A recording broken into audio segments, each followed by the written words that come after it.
Show you the definition of real rapping. And I ain't talking about the booth, I mean the brown package. Cause you're off with the man that's full of burning rage. I'll make the younger be the star, no burning cave. You get rolled on. Yo, it's your boy HUN Tizzy and we're back again. This is the Golden Era UK Rap Podcast. Can I get some noise? Okay. Listen, this is episode 7, yeah? We're traveling, we're moving, you know what I'm saying? Series 2, like I say. And like, let me give you some quick facts to keep it quick, yeah? 2004, YouTube, yeah? No? 2004, Channel U. Okay. 2005, YouTube. Yeah. Before that, LimeWire, Bluetooth, yeah? A 1 DVD, yeah? Clashman on the phone. Get me? Like infrared. That's what we was on. Yeah. So see, yeah, them times was very influential to the times that's happening now. That's why it's the golden era for me. Also, you want to know another interesting fact? 2004 is when I started rapping. So it's just perfect. You get me? It just fits like a glove. You know what I'm saying? So like I say every time that I'm on the camera, big up GCP. Big up. Yeah. Big up Consume London. Big up. Big up No Invite. Yeah. For you lots at home, for the algorithms, you know what to do. The like and the subscribe and the share and the comments and stuff, and we can interact and it goes further out. Yeah. You get me? Let's work. All right, boom. All of that's done. Let's move to the interesting part of the show, you get me? Like, where like I've been collecting all of the old school people from them times there, you get me? Cause I'm drawing for them and getting the old school stories out from like, back in the days, you get me? So it's like, it's about me getting credible people. So I think like this series, I think I've been north, I think I've been east, I think I've been south. I think we need to go over northwest. You understand? So without further ado, I'm gonna let you introduce yourself. Yes, people, SQUINGY, out of USG, Northwest 10. Know how we do. Don't know, yeah, come on. Energy, yeah, cuz man.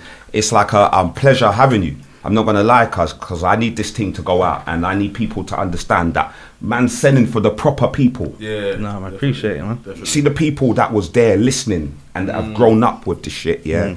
They want to see them people. Yeah. Do you get me? Because they might not have seen some of them people in a little while. Definitely. As well as some of the people are still active. Yeah. Do you get me? Yeah. Ah, cool. So like, normally when I bring the people on, I let them introduce themselves, but then I'll like hit them with this question because there's probably people at home that have possibly listened to you and followed your journey and didn't know this. Yeah. So I'm gonna hit you with this one. This one's your name meaning. Well, obviously my name's SQUINGY. When I was younger, my eyes always looked like they were shut. Everyone thought this guy buns so much ganja, and I didn't even smoke. Yeah. You get me? So that's where it came from. And obviously, being my dad's from Jamaica, innit? So they say, "Oh, you look so SQUINGY, small, innit?" Yeah. And eye. So that's where it kind of came from. And also, one of my favourite sounds, obviously, Bass Odyssey. Get me? The selector name was SQUINGY, and because of the eyes thing and the thing, I was like, yo. You see what I didn't know that, yeah, and I guarantee you, there's a bag of people that didn't know that, cuz you know them ones, like that's man always learns something interesting of the name meaning, cuz I'm telling you, cuz. Yeah. So what? Cuz so what? When would you say you started? And let me stop you, cuz I know you're gonna say a mad year, because you're gonna say you started rapping at this time, but probably you was doing jungle, or you was doing grime, or you was doing garage, or do you get me, or something before, because it always starts. So let's start from then. Beginning. Well, like when you first started. First started. Yeah. First thing I remember growing up was music, even before I saw a TV or anything. Because obviously my dad was a sound system man. You get me? Okay. So I grew up with speaker boxes in the yard. You get me? Like, what sound was that? He had one called Phase 1, and then he had one Body Juice with a couple of his brethren and that. So we had a couple. And in my living room, we had the speaker box touch the ceiling, innit? And I used to use it as a goal. You get me? Me and my dad used to play football in the living room. And using speaker box as a goal. So it started from then. And every Friday, after he finished work, all these friends and that used to come around, because they used to bring their records. Yeah. And just like get the selection together because they play like for the whole weekend. So you work in the week and then he's playing at raves in the weekends. So I should just be there taking it in. Just taking it in. Yeah, and he said to me one time, he just came in there while they was like messing around toasting. And he said it must have been toasting. Like, so yeah. Okay, so for the people, I know what that is, but for the people at home, what is toasting? Like just that kind of breaks it down. What kind of music was being done? Toasting is like, well, it came from the Caribbean, innit? Obviously, sound system, and then they're playing their tunes and they're like talking over it. Commentary, I would say it would be like modern day. It would be commentary, like how you're watching football and you're hearing man say, giving the highlights of what's going on. Yeah, and then they're throwing their one or two little words in. Yeah. So yeah, well, about 3, took the mic. I tried to grab the mic, and then he said to his brethren, just give him it. He's not gonna do that with it. And then he said, how old was you? What did you say? He said I was around 3, nearly 4. Okay. And then he said, man, start DJing. He was like, oh. Like, I don't know what the hell I said. And this is what they've been telling me. Probably was on rhythm, like he was probably on time, like. But all I know is he said he had one of his tapes in there. Then one of them, I think it was being Bodyguard or something. One of his favorite tapes, but he just pressed record. Okay. Boom, to have it. What, taped over it? Yeah, taped over it. And then from him to tape them over days, it, that's what it was. Because if you wanted your team, you just had to tape over. So you had to have that, like, you had to have that tape that was ready to dispose of. So it'll have half of a good song. You know what I'm saying? Got put quick sellotape on the top. What are you doing to them, brother? What's wrong with you? Sellotape on the top. You know what I'm saying? To make it be like ready to go again, but like you just have bare magic moments. Yeah. So you taped over the tape. Yeah, taped on the tape, and then I remember maybe 5, 6, 7, 8 years later, one time he just played this. He was like, "Who's this?" And I'm like, "I don't know." He's like, "That was you." He's there, and then it cut back in to the actual Sound Clash tape that it was. I mean, it was like, look, that's how shocked he was. I actually pressed record over the tape. Yeah. So that's where it kind of started from. Still. Let them know where you're from. Yeah, man, from Northwest 10, Stonebridge Estate. Yes, okay. So you know, like Northwest. So the influence is very, like, was very. Yeah, when it comes to music, like yard man, sound and that. Northwest and that. That's Northwest 10, Harsden, it was Little Jamaica. Yeah, Little Jamaica, bro. It's for real. Yeah, you know what I'm saying? It's like where a lot of the sound system started. So what year was this? 80s. Yeah. This was like when you. Yeah, when I took the first thing. Yeah. And what about when you played it back? How old was you when you got played back the actual recording? I don't even know. I think I was in school. I know I was in school. Was you spitting then? Was you writing bars? Not really, not seriously, man. I was just messing up. Obviously, like I said, man would DJ and just do. All of my brothers used to manage to beat rhythms and that, and we should just freestyle. And we should like do the Ninja Man Shabba thing, where we should just diss each other. Yeah, me and my cousins as well in the yard. We would just be like rhythm beyond. We would just be dissing each other. Get me? Just what it was. Yeah, it was that. Yeah, it was just that. Okay, so what? Then, so when would you say you made a transition into spitting bars? That not until 2004 was the first time I recorded a proper track. You see what I'm saying?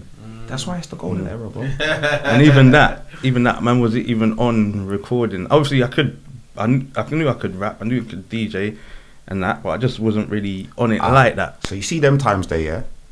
What was you listening? I was. What was your influences then? No. We're gonna skip that. We'll put that after. What was you listening to then? Like who was like in the UK? Who was doing?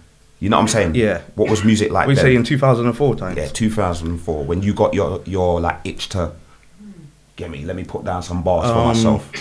I would say it was mad because even back then, man was still listening to dancehall and reggae. And man was still in another. But it just felt more right to rap than to DJ, if that made sense. But that's what man was listening to, and it wasn't until after when we started kind of putting out 1 or 2 tracks, then we started hearing raw. Because at first it was like. Obviously, Rodney P and them, man, they was doing their thing, Skinny Man and that. Yeah. Even though, man, like what they were doing, but it was different to what we would do. Yeah. You get me? Like, it was just a different, I think when we started, it was a different kind of era of spin on it.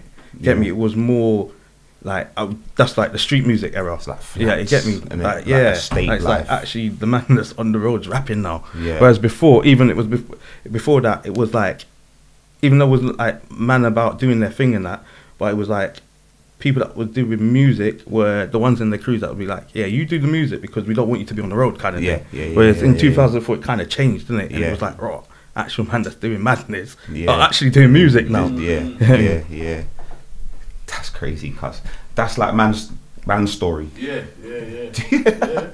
That's like man's story. It's the same thing, cuz like I'm glad that you said that, so I don't, you know, the ones, because when I'm saying it to people, like it sounds like I'm mad, but like the people that were doing it, like they were still like living their life and still doing stuff, but they were more like articulate with words. You know what I'm saying? Like whereas them times now it was like, raw.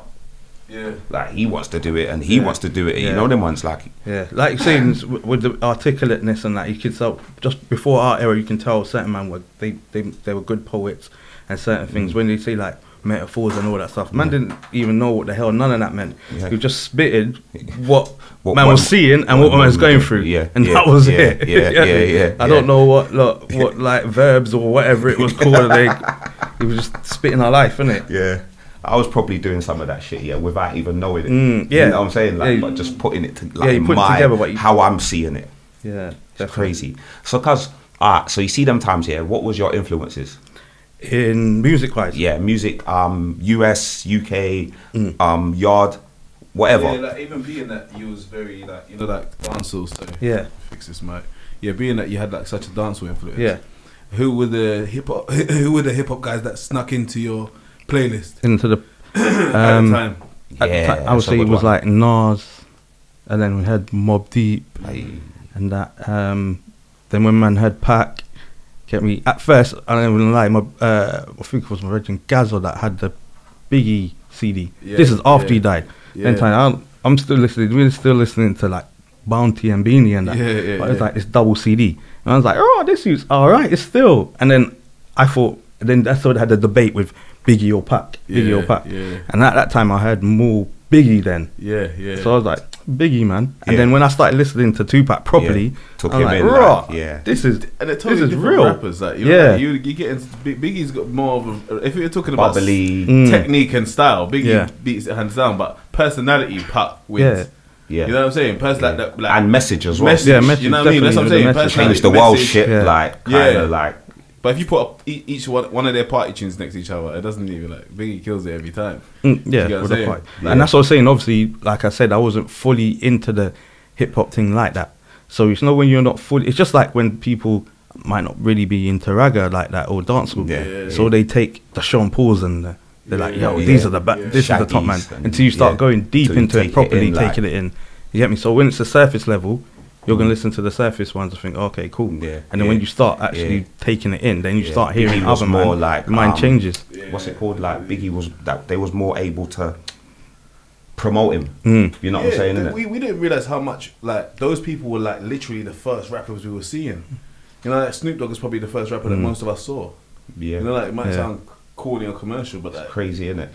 And even when I was having a conversation with someone else, it's like, dude, the Bartman came out before Snoop Dogg. So you said like, it's almost like we was already Bart like, Simpson was the first rapper we knew.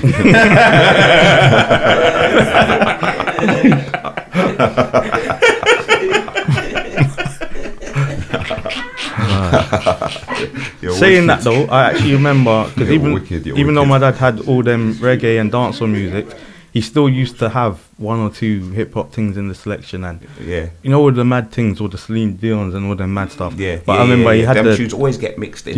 Jazzy Jeff and Fresh Prince. You know what I'm saying? So to be honest, I think that was probably the first ever rap tune I ever heard. That's true. Yeah, I mean that ABC rap, like kind of thing. So without even realizing it, man was probably learning that the beginning of Fresh Prince them times. It's true. Once upon a time, you know what I'm saying? They put out, I don't even want to go into it too much, I don't want to. But they put out a new Fresh Prince and it's just gangster.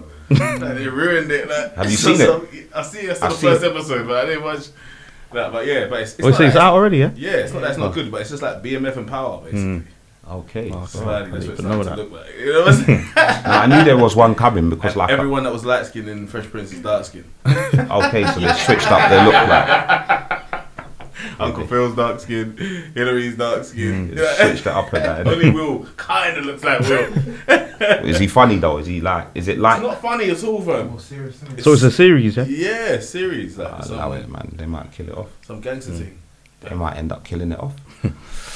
Yeah. No, but yeah, carry on. Anyway, yeah, the first raps that we heard. Alright. So yeah, so your influences?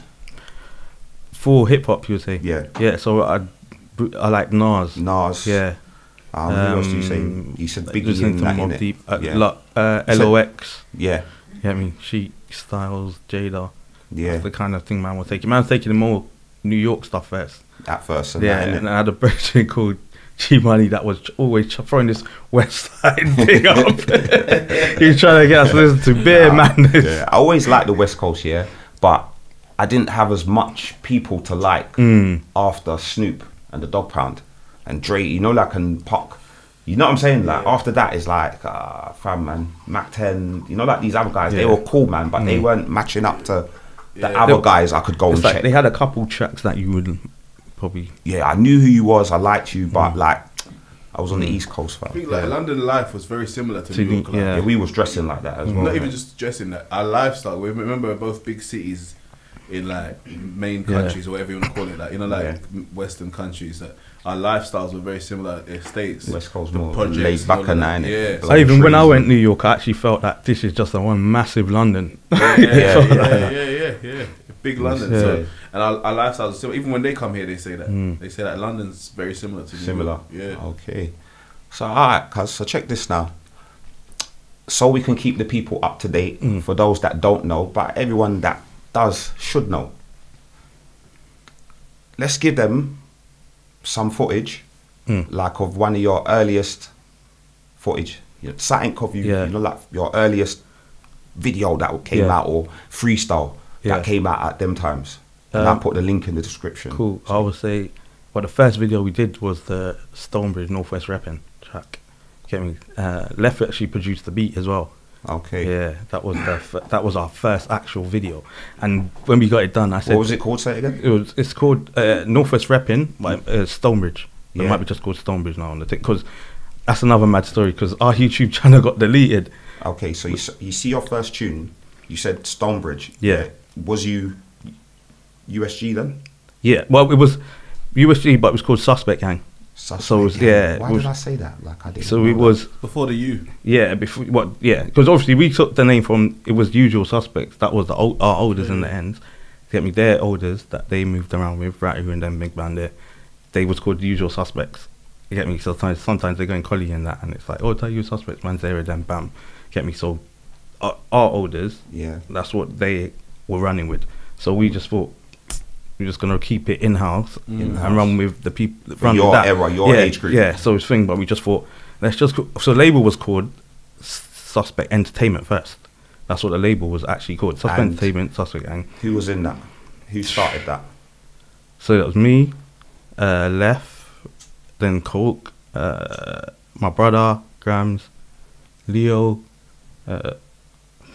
couple next, Froggy, Kiddie, R9. And it just, every time we went to studio, it got bigger and bigger. You had Mutton, Kane. That was the first studio session that we went to them, and they came, and Little Shan. So that video that you said before, that was the Northwest Weapon video. Even with that, I wasn't even supposed to be on the track. All I wanted to do was run the label and get the people around me doing stuff. You know what? That's interesting, you know, because I haven't really had anyone on to talk about. You know what I'm saying? Like, how did you know what I'm saying? Like, how did Mandem just say what you're rapping? Because it sounds like you said so many names there that they had enough rappers already. It's mad because obviously Left was always doing his thing from time, and I didn't even really know that. Get me? But it must have been, what was it? 2004, where we actually just before 2004, maybe a couple years before that. Man just said, "Yo, listen." I was listening to the radio. I was in the car. I just remember it was summer. It was me and my radio in the car. We just heard, and some dead tune came on. And we were like, oh, what rubbish is this, bruv? Man could do better than that. Yeah, we should start our own label, but we was just doing what we're doing, running about. They didn't get to 2004, is when man said, actually, let's do that thing. Let's do that thing. Like, let's like, put it into and it just, everything just fell in place. Anyway, it was all people that was around us. Anyway, family members and friends and elders from the estate that were there. And it just happened. So it wasn't even a... And what, it got good feedback? Yeah, so then, so they doing the music. So then, boom, I remember I Left come over. had a bag of beats. He was like, yeah, I've been making these. I think it was on Reason or whatever it was. And then picked out that Northwest Rapping one. I was like, yeah, cool. We're going to make us. This is the Stonebridge Anthem. Yeah. You know what I mean? And at that time, there weren't bare studios around. We went to, I think it was Chocolate Factory. Is that in Wood Green? Wood Green. Yeah. Yeah, because obviously the internet was about, but it wasn't about like that. So it's that. Was it AOL thing? Like when you go on there and search the wet studios. But it's not like now Google, you can Google anything. Yeah. But there was you think. So man saw it and was like, oh, okay, I know where that is. So what, you was going Chocolate Factory in 04, yeah. Do you know what? We've done everything when I talk to we did things backwards, you know. We went to big studios first. Everybody else started in the bedroom. We went bedroom studio afterwards when certain things got closed down, but we started because I just had the plan in my head. If we're gonna do this, man, I want to do it proper. Even how we printed the CD. So how much was the sessions them times?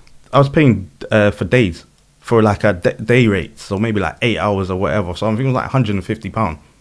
Get me per session. Wow, and I was just boom. What I done, I just had because I had the vision in my head that boom, man wants to do this. This is what we could, and it was always thought we can make money out of it because back then. That's what I'm saying. Yeah, because you're saying like you was on like being the label owner. You know what I'm saying? Yeah. So someone like yourself having that kind of dream to say let's go and pay £150 at that, because I'm just trying to like retract into my brain like Hunt, would you have paid 150? Do you know what? The dream was more open them days. Nah. Like, I did the same thing as him. Listen, so, if I was going, if I was like having that got to go and do that route, you might not know Hunt. But because you had the more of an artist mindset. But I wasn't going to pay 150. And I don't even think the man them was going to pay 150. No, I was doing that for artists. We even went to a studio where we had to pay. It wasn't until a few years later till even man made the man then pay for studio. We had the feeling of going I want this thing to happen. The easiest way to do it is to get my things together, boom, and get everybody in there. But saying that, you see, when we did go studio, like it wasn't a lot of money because everyone just took a score out of their pocket or something. Yeah, that's what happened later. I don't even know how much the session was. I was just paying for it. I'm just paying for it up front. Because I wanted with the guy. Yeah, I'm one of them people that if I got something in my head and I want to do it, and things are taking too long, I'm just gonna go and do it anyway. Yeah. 100%. So I was like, instead of cut the headache and get it back later if I need to, but I've got this amount of money I'm putting aside because I'm just gonna blow it on bullshit. Anyway, buying clothes and whatever else, and I might as well take that money and take a risk on something that might make us something back proper. You get me? Invest in it. So it wasn't even a thing where I was too bothered because I just saw it. But you always come across to me from like as a viewer that was watching, you always look like the smart, you know, like you look like the business minded one without even rapping or even speaking, just being like, all right, let me take you back. See, when I asked you about the first footage, you said what you said in it, but there was a time when I gained my knowledge of you, and I think it was a freestyle. I'm going to try and find it and put the link in the description. But it was a freestyle and it had, you was in it, Koke was in it, Judge of Souls was in it. Okay. I can't remember, man, but you looked was outside. It was like... that video you the KILLA 16? Yeah, that was the track for on one of my first solo mixtape. Yeah. And I done... That's probably the first time I saw you. That was 2006, I think. When we did the track, I think it might be 2007 when we done the video. Yeah. Fucking hell. Yeah. That's a banger. We'll put it in the description as well. Yeah, bro. Yeah, man, dude. I did 12 or 13 videos in one day on that. Because what I done the disc, and I said, it was a two disc. Yeah, right. So it's first one. So the second disc was the videos, and the first disc was the audio of the mixtape. You get me? Okay. And I was like, boom, that's my thing. I'm gonna do that. I always was trying to think, how can I do something else now? You did that early as well. I did that. And I remember I shot the videos from I got up at 6 in the morning, bam, all day shot the videos, bam, bam, bam, bam, and then put it with the disc and sold them. Mad grind and that was like DVD times and that, innit? Yeah. Like the stuff could get out and you wouldn't know. Yeah. You don't get no comments. See, like YouTube, you get comments. Yeah. Someone can leave their point in it, like, I like this.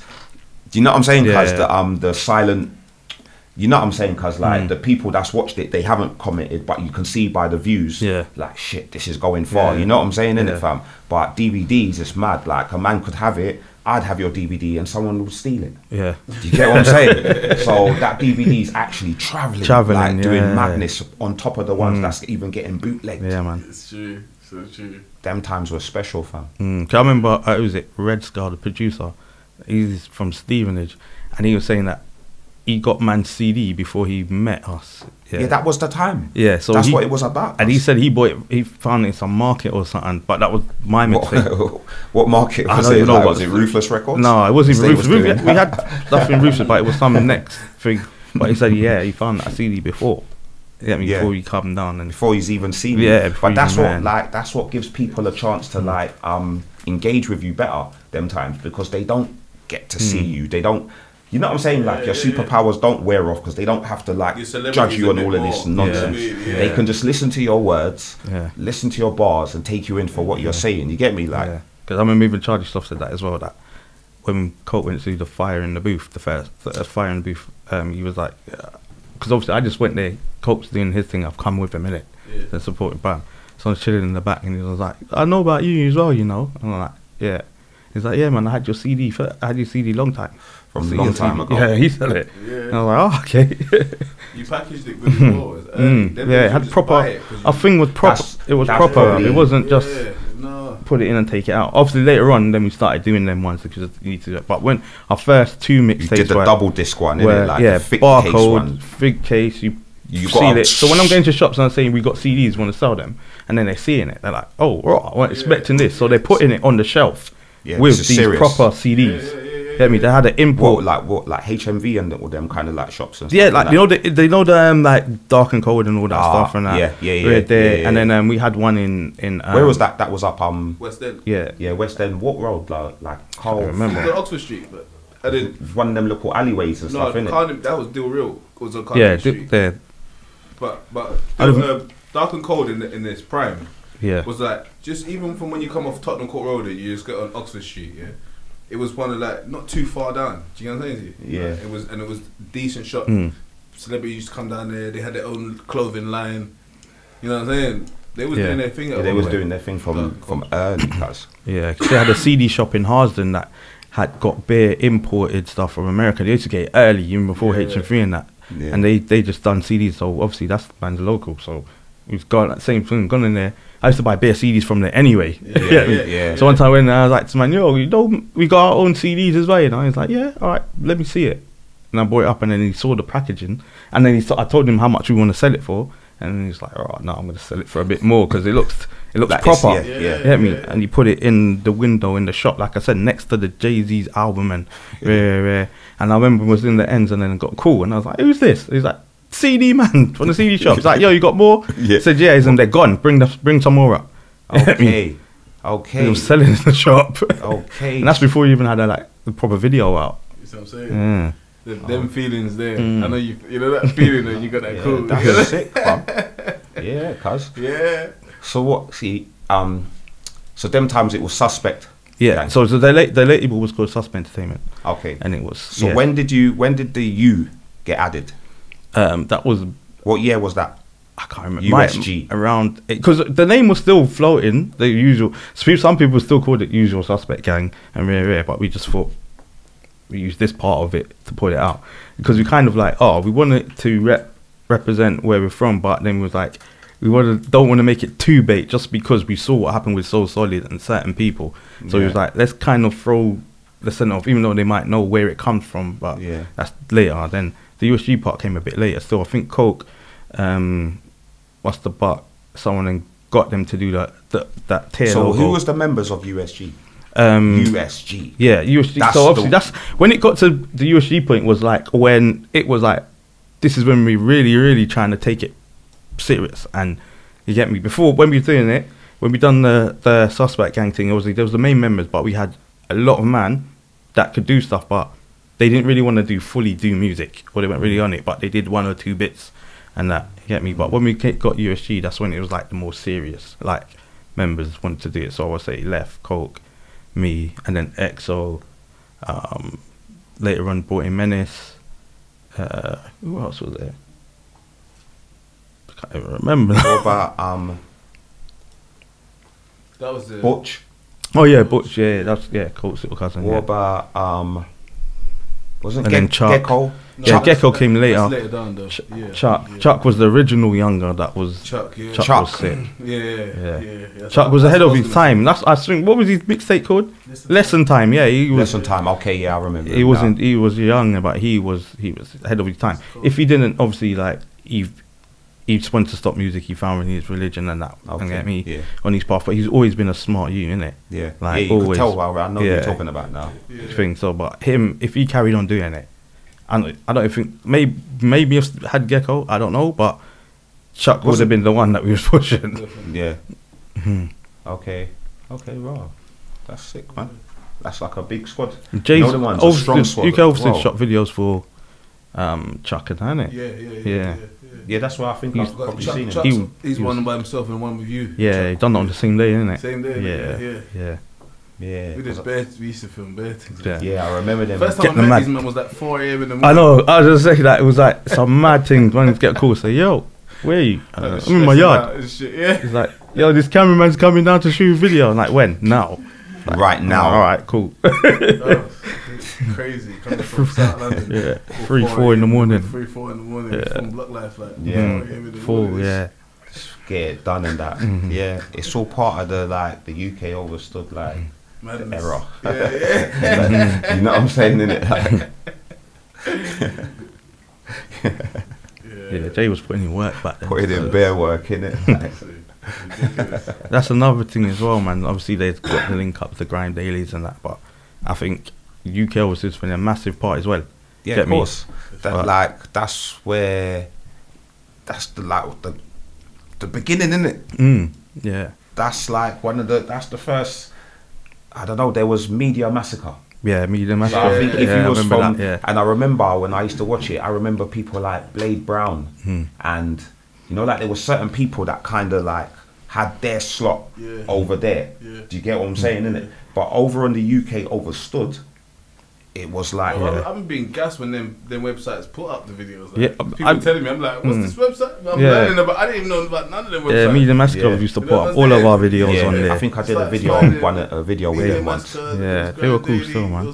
You know what I'm saying? But like that was where you could get your stuff. That was the original Grime Daily, I would say. Media Massacre, because like you said, certain man's videos will go on there, innit? That's how you've seen certain other. Because back then, remember before that, it was. Man, we have your own YouTube channel. Not putting my thing on someone else's. For what? Yeah, I don't think I didn't have a YouTube channel. I think them times I had 2 videos, and it's because Blacks' brethren that I know, obviously, he said, yeah, like I got a camera. Yeah. I said, is it like? And he goes, yeah, we might as well film them. Get me, might as well film that video, that tune that you lost did, and then we did Ring the Alarm in Clissold Park. So that video was on his page. So man didn't know nothing about YouTube. Was early I just knew how to press. I just knew how to look for the people that I wanted to look for. I didn't know anything else about. No channel. I think originally the first when we uploaded our video first, it was on MySpace. Yeah. That was the whole day. Brother, you could just put your little 4 or 5 songs on. Artists like, come round. We're gonna make a MySpace. MySpace was hard. You can put your 3 songs on there and straight get away. Mad. You come on the page. Mad your mad slideshows going on. Your pictures, comments could be there. Yeah. They bumped Tom. Everyone just ripped because they're like, right, Tom's trying to teach them coding. Mad.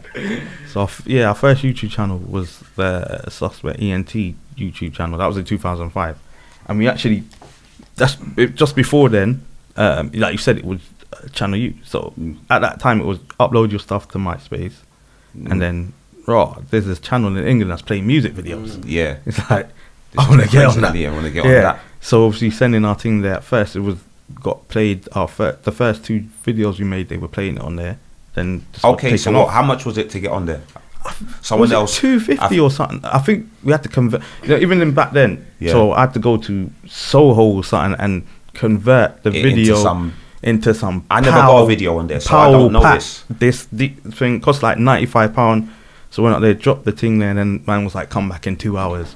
And then they put it on that onto the format they wanted, and then man had to send it in to Channel U. But you see, when you're sending it in, you send it in with a fee. Yeah. But is it guaranteed that it's going to get played? Nah, not guaranteed. But was they doing things like telling you like, nah, change this or change that? Was they telling you why you're? No, you know, what? The first video, it went on. It got, obviously, I think they did a thing where, you know, I think they put the video in first for like a couple weeks, see how it goes. Yeah, it's like a night, and then it goes into a playlist. The night. Get me? So we had the thing on, because there was afterwards they would say, phone up for it, innit? And then it just started getting played. It was getting played, and I think it was Northwest Rapping video. Just get all the man them to just phone that up. Those are the basher phone days. So if you ever had a you crazy guy, why did you just take me there? Yo, shit, why? Yeah, fam, a man will give you a basher. You have your little basher, you just be rinsing for that month until that thing. Makes sense. Yeah. Today that would be called bots. Innit? Exactly. Yeah, they advanced it, innit? They advanced it, innit? They got a room full of them, like all the computers just doing the thing, innit? But them times we would have just had a basher. They couldn't say, right, it's the same number, it's the same three numbers. They couldn't tell, they don't care. As long as you got voted, bam, this is a goal. Yeah. And then you got to do the same thing when it's the daytime. So you got 2 weeks. If you're done. There, you gotta do what you gotta do. Everyone's got to get onto it now. But once people see you and it's you on the TV, fam, will phone in to see that video so you can show people. You're not even doing it because he told you. You're just like gassed that you got someone on there. Like you can actually. And you got a basher, or you just use like your house phone, fam. Them times, man was on fuckeries. No, try not to use your house phone. Yeah, man was doing sly little fuckeries, like at my nan's though, not my mum's, at my nan's. So I would be allowed to phone. I would just be phoning up, doing stupidness. You know them ones. Alright, so cuz, check this now. You see them times, yeah? You lots was doing a lot of music. Did you bring out any mixtapes that is out there now that we can give them some sort of description, you know them, so they for those that haven't, and get them to catch up on the obviously now we got a lot of stuff. Obviously we've got the USG stuff on Spotify and Apple and all the streaming stuff, and then got my stuff out on all of the streaming. Give me some names of them. We're not gonna, it'd be impossible to put all of the things up, but you know so I got my two is Right Is Fair Son Part 1 and Right Is Fair Son Part 2. Okay. When were they done? Give us a bit of information around 2006 and 2012. Yeah. Okay. And then you got all the group stuff. Yeah. What was the first mixtape? The first mixtape was called Suspect Gang Under Surveillance. That's not even on streaming stuff, because that's the ones that we were selling. Yeah. And that. Yeah, man just had to have it. What year did this come out? That came out, I think, 2005. And then 6 months later, Part 2 came out. And we recorded all that stuff in Jetstar Studios in Park Road. That was a big studio. That was like a lot of like dancehall artists used to go there. It was mostly Mr. Palmer that used to run it. And we had the engineer named Calvin. Calvin was a G. He showed us bare things. He loved how he was like, yo, I love how you move. Love the movement and that, as a youth man, you were moving better than some of these old big man I'm working with. So we was going like the same thing. We was going there and we was booking studio time, and it was the same thing. They didn't them times not you can't book 1 or 2 hours and that. You had to book out like at least half the day. And like I said, it was like 150 to 2 bills to get. But we're going in proper studios, you know. Like when we're going to reception, we're walking past certain of them big artists that man used to listen to when they're over here. They're going there. Okay. So we went there, we banged out because it was expensive. So as well, man was like, yo, we're gonna get at least 6 tunes done while we're here, 6, 7. Any man wasting time got cut. You had to fight for your space on some of the tunes. You get me? Because it was like, yo, time is money. Serious and that. It was like that in LORD days. Let me go again, boss. Man will say, come out. I was like, yo, come out, really. Come out. I was like, yo, the right session was yesterday at the end. You're supposed to know this now. I can see where this is going, man. Come. Come back. You say, yeah. Like, You don't even know the next man's gone in. Like man don't even say, oh cuz nah the bars. Man just say yeah, come out. And when you come out, you just out there, innit? Like yeah, cuz no one's not talking to you. Getting hot up, but you think man's got time to waste. Yeah, cuz nah. You by this time you come out and I start talking to you, and then you look at the next man over there and ignore me. By this time you know, okay, yeah, the bars weren't coming in or something. The man is not feeling the bars, fam. You know what I'm saying? That's actually one thing I like rate about the man then though. It was savage, but still. It's competitive, fam. There's a lot of man. Anyway, man would just say, bro, that verse was dead. And it's like, there was only one of my bars. It is what it is. One of my verses ever. It makes you good though, innit? Yeah. It makes you better. Like rapping with a set of people makes you competitive because you want to like rip their heads off, but like not like it's not battle rap. So I'm not dissing you. Yeah. I just want to go harder. And if you go harder than me on this track, it's cool. It's actually cool because I catch you on the next one. Yeah. And that's how we go back and forth on the thing. You know what I'm saying? Cause yeah, fam. Yeah, man. Yeah, back then we were doing the thing. If a verse, sometimes the verse might not make it. It gets taken off. It is what it is. Yeah, it is what it is. My verse has been taken off something. I heard it back and like, yeah, you're right. I'm not feeling that. Take it off, bro. Yeah, me. Or rather that, then man, just say everything you're putting out. Oh, that's sick. That's it. Yeah. And they don't really think it is. Better anyway. Yeah, it does make no sense. Yeah, cause alright. So check it now. Like, let's take it to that part of the show. What part's that? Alright. See, these things would probably never happen. Do you get me? But you see, in a hypothetical world, you know, like just in the metaverse, yeah. That's what I'm saying. Us here as the collective, it could happen. Do you get what I'm saying? So I'm saying 2 artists, yeah, on the stage, 10 tracks each, yeah. You're in the 3rd row, 4th row, watching unbiasedly, yeah. These 2 artists play the 10 tracks that you would expect them to play. Yeah. So it's not about, oh yeah, my man's done more tracks or he's got more number. That doesn't matter, fam. Yeah. It's about the 10 tracks from him and 10 tracks from him. Yeah. So we're gonna take it to, we're gonna do UK and the US. Right. But we're gonna take it to the UK first. So on one side of the stage, Mike GLC. On the other side of the stage, DVS. Cool. 10 tracks each. 10 like, tracks, could be a freestyle. Yeah. Do you get me? Could be like you all bring a man out. Like, do you get me? Like, Jaja could pop up on the stage. You know the ones like. That's a hard one. Of course it is. You know, that's why we put them together. I like Mike's because I like Mike GLC because he's one of the rappers that just tells. You don't let him just tell the stories how it is. Bam. Then kind of boom. But Devious was hard as well. Hard, that's what I'm saying. And they're going to do the 10 tracks that do you know what I'm saying, cuz? Yeah. I think I might have to go with Devi, you know. If you're just on the 10 tracks thing. Just on the 10 tracks, you know what I'm saying? Yeah. Mike just, he's got wicked freestyles and certain things and that. But like I've seen the locks go through. Obviously they done songs, but a lot of the things that we remembered and liked was them doing certain freestyles. You know what I'm saying? Yeah. Them things you can get away with. Yeah. Do you know what I'm saying? And he has got some tunes like what's the one with the girl that he did at the beginning? His first letter to that one. I forgot about that. That's where 5 tunes. A man has to come with 5 bangers to beat that. Do you see what I'm saying now? See certain tunes that get played, like the nostalgia behind that tune. Man's just gonna be like, remember, man watched Ja Rule and was singing. Man was singing along at home. You know what? As well, with that, like, when was that? When did he bring that out? 2000 and what? I remember seeing that on Channel U, innit? It was on Channel U. That was on Channel U. It would have been 2, 4. You know, just say whenever Channel U came out, 2005. Just for argument's sake. Yeah. You could play that probably. What year? 2020. Yeah, 2022. Yeah. And someone will relate to that track. Yeah, that's what I'm saying. There's a man in jail writing a letter to his girlfriend or whatever. So he could bust that on round 4, and then like every other tune might not be the tune that we all know. Yeah. But it might be a sick freestyle that he did on Link Up because he does a lot of you know them ones. He's stuff's.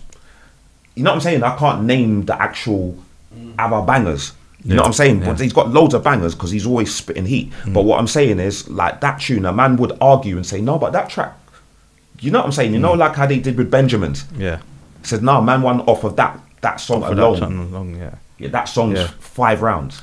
Yeah. So them kind of arguments will come. And then saying that on the other hand, DV has hard verses on PDC tracks. Like, on PDC tracks, he's got like Hometown, he's got stuff with Stinks. Like, he's got a mad selection that he could draw for. Listen, you sound like you'd choose DVS as well. No, I'm just thinking it out loud.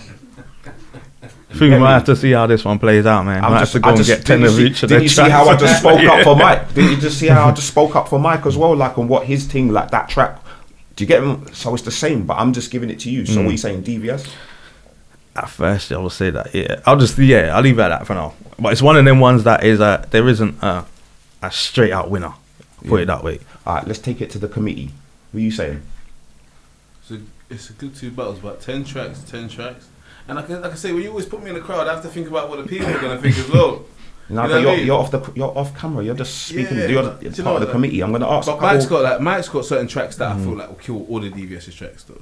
But DVS in terms of like 10 tracks, but Mike's got like Broken Ice and certain tunes like that, like some emotional tracks. You know what I'm saying? But then DVS has got certain tracks that are just like, in terms of musically, you can enjoy him more musically. I don't know if you understand what I mean by that. Like, you know, like Mike's a guy. If you take him in, you can take him in. But DVS, you can enjoy musically in a different way. You can kind of just on the same way you like American rappers. Okay. Like Mike's. Like, so you spoke them both up. Yeah. Who wins? I'm gonna say DV for today. DV. Yeah. DV. Yeah, same. DV. When it comes to music, when it comes to that musical. Saying that, I think Mike would be a rapper's rapper. Yeah. Like, I mean.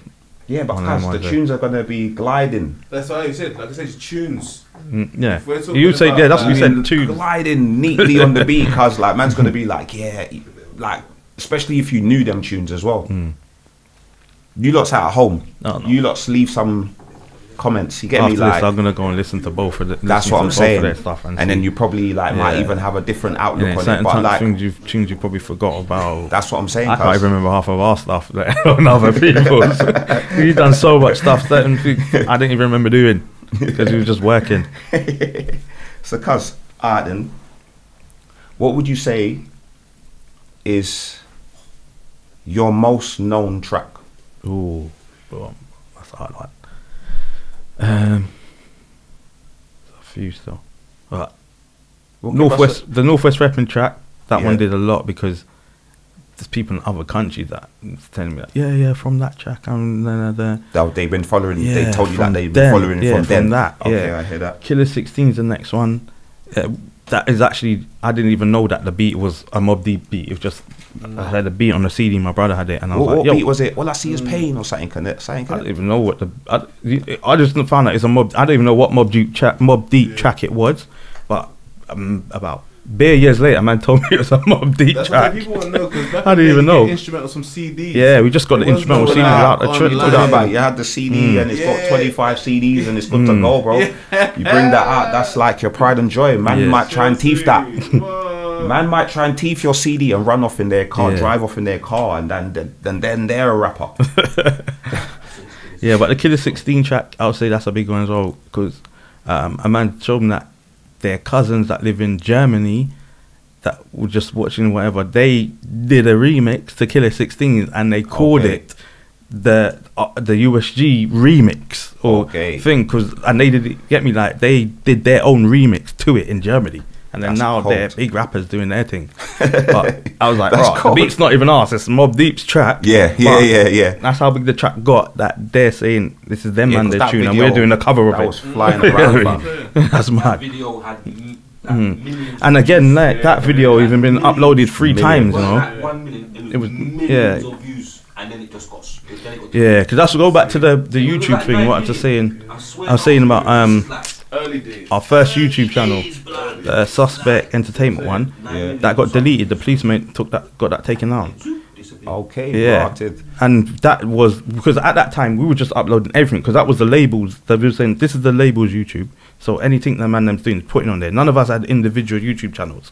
So my video would go up there, Exo's video would go up there, Chuck's video would go up there, Koke's, any little freestyle things we're doing. We're just building up the label's YouTube channel, the content, and that. And at that time, we didn't even. I saw the high numbers, but we didn't think nothing of it. Get me? It is what it is. We're like, yo, okay, people seen it, and then even getting the comments, and then we used to get messages. You get private messages on YouTube back in the day, and I got people say, yo, Australia, man, we're feeling you when you're coming out here. What are you talking about? New Zealand, this place, that place. I'm like, what? All these people from mad countries listening to man. So they even got to one point where, just before it got taken down, I think we got a message, but I didn't think nothing of it. Was like some company said they're a part of Microsoft. It wasn't Microsoft, but it's like, oh, we're part of this thing, and we seen all the traffic going into your YouTube. We do something. So I thought, oh, this algorithms. Yeah, I just sent them the email address. So I just replied to the email address because I thought it was bullshit. But I sent it, and then they sent me the email. I was like, yeah, cool. What did we do? We're starting off this new thing called advertising. But just before Google, whatever it's called, it's like, yeah, it's kind of thing. And I didn't know I understand what, but I just saw it had it at the end. It was like, you get paid to do. We want to collaborate with you. And I was like, oh, okay, cool. It's something we can get money out of this. Yeah, get me. And then the next couple of days, I was coming from a bedroom Chris's yard, and I'm walking up the road, and I see this car pull up. And I'm like, oh shit, who's this? And then I looked, and it's the feds. And I was like, oh shit. So I'm thinking, have I got anything on me? I don't even know. Touching myself like, nah. And then I'm like, oh, they're not getting out the car. They're just driving alongside. And I'm walking. And then they goes, oh, just wanted to say, man, your video's sick. And I'm like, yeah? They goes, yeah, man, and the CDs. Yeah, man, the CDs are hard. And I'm like, okay. There's like, have you checked your YouTube channel lately? And I'm just like, I just want to get to my yard because I don't know if I got anything on me or not. I'm just like, oh, they stop it. I'm like, fuck. What are you talking about? They're like, when you get home, check your YouTube channel. And then drove off. I've gone inside and I'm just thinking, oh, cool. Then it pulled me over and nothing. Then after it's like, oh, let me just check our YouTube channel.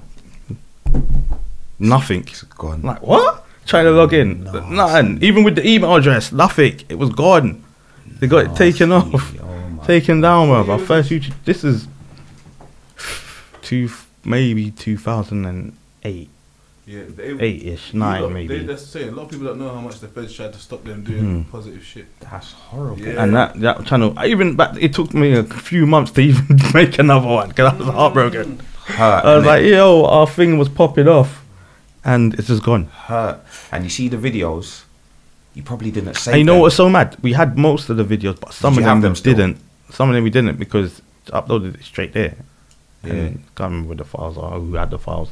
Yeah, because I know other man that suffered, maybe not then, but along the line, a lot of man, I've seen man in this path that have suffered all my stuff's been, you get me, like, it's just gone, or that, you know, that hard drive talk? Yeah. Like, you know what I'm saying? Or like, yeah, it just broke down, fam. It's had enough.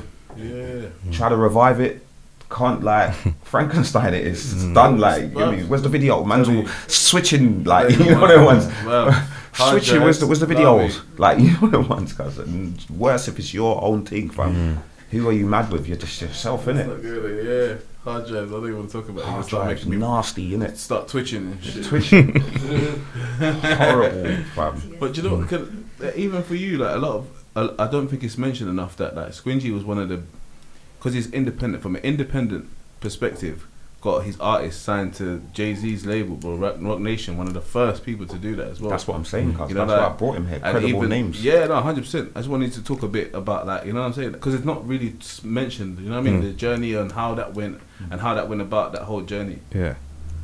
Where you want to start? Which part you want to start? Just any part you want to start. Yeah, just you have to give them something about it, because you know what I'm saying. Yeah. These are the kind of things that have to get documented. You know, but from the beginning, when, like I said, when we first started the thing, I don't know about anybody else's how they saw it or whatever, even in the camp and that. But from the beginning, I was like, "Yo, we're gonna do this, and we can make money out of this." Yeah, get me. That was the plan. Stuff other men went for. A lot of men who come to the studio just thought we was making tracks. Yeah. I knew we was making albums to print, to put out, to sell, to get money back from. And then put that into something else to do it. Get me? So that was always the pattern. Yeah. So anytime when the man is there, like Koke, from the beginning, I was like, yo, he's gonna blow, bro. Yeah. One way or another, he's gonna blow. You get me? So what songs was man dropping them times? What tunes was you lot doing when you had this feeling? From the beginning, you know what? I think I had Koke had decks and that in his yard. Him and his brother used to mix and all that. But when we was gonna do the studio stuff and that recording and that. We recorded the first track, the Northwest Reppin', a couple other tracks. So we just had a few there, and then I think it was my brother played me a track that Koke spat on. I think it was like I think it was Starker originally had the beat and did it. Which brother? Because you got a few brothers. Grams. Okay. Yeah. I think Starker originally did a track on it. It's on the tune's actually on the first mixtape. Yeah. It's Koke's solo track. And a man heard that. I was like, yo, he's hard. Yeah. What's the tune? I can't. It was a freestyle, and it's on the Suspect Gang Under Surveillance Volume 1 mixtape. That was All on Top, bruv, or something like that. That's it. That tune. Yeah. From from hearing that. Is that out? Is there footage of?